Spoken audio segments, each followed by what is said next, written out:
യോഗ്യതയില്ലാത്ത ഒരുത്തി ഈ കുടുംബത്തിലുണ്ടായിരുന്നു. അവൾ ഇനി ഒരിക്കലും തിരിച്ചു വരാതിരിക്കട്ടെ എന്ന് തന്നെയാണ് ഞാൻ ആഗ്രഹിക്കുന്നത്. അതെ, എന്നെയും എന്റെ കുടുംബത്തിനെയും മറ്റുള്ളവരുടെ മുമ്പിലും മാനം കെടുത്തിയ ഒരുത്തിയാ.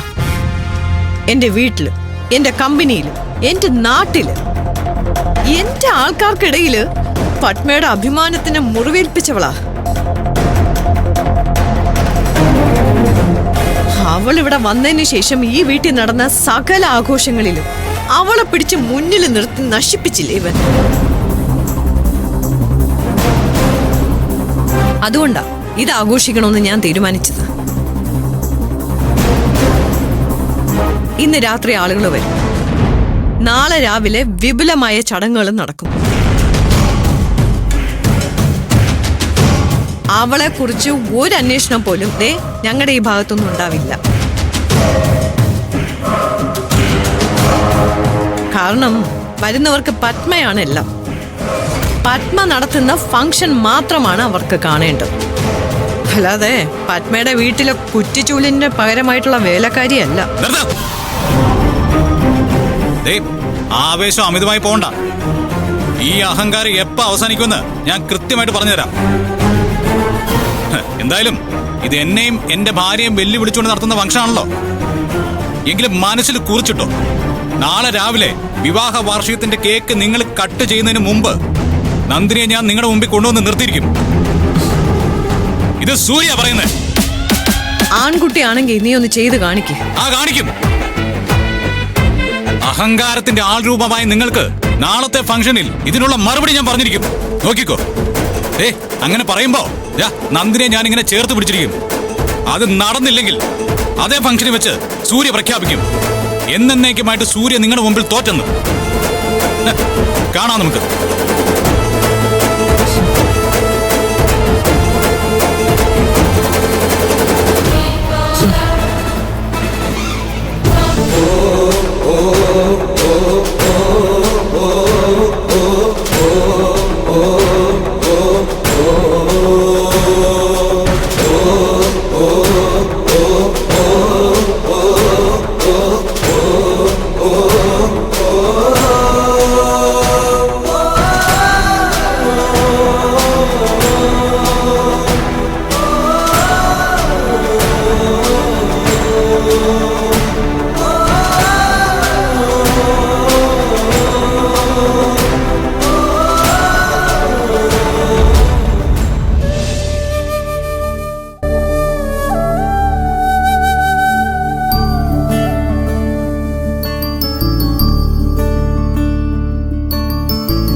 ദേവി, നന്ദിനിക്കെതിരെയുള്ള വെല്ലുവിളി കേട്ടില്ലേ?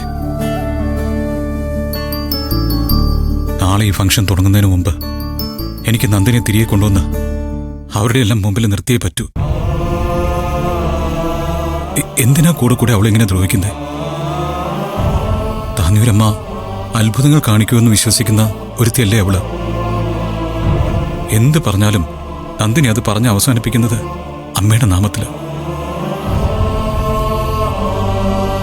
എന്നിട്ടും അവളോട് കാരുണ്യം കാണിക്കുന്നില്ലല്ലോ. ഇത്ര ശിക്ഷിക്കപ്പെടാൻ എന്ത് പാപം അവൾ ചെയ്തത്?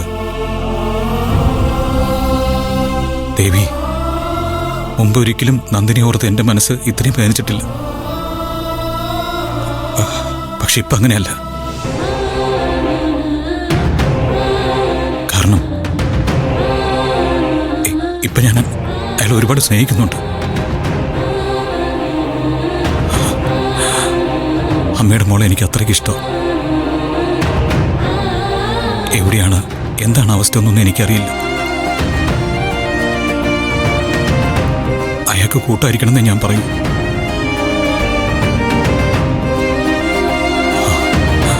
ഒന്നും സംഭവിക്കാതെ നന്ദിനി എന്നെ തിരിച്ചേൽപ്പിക്കണം.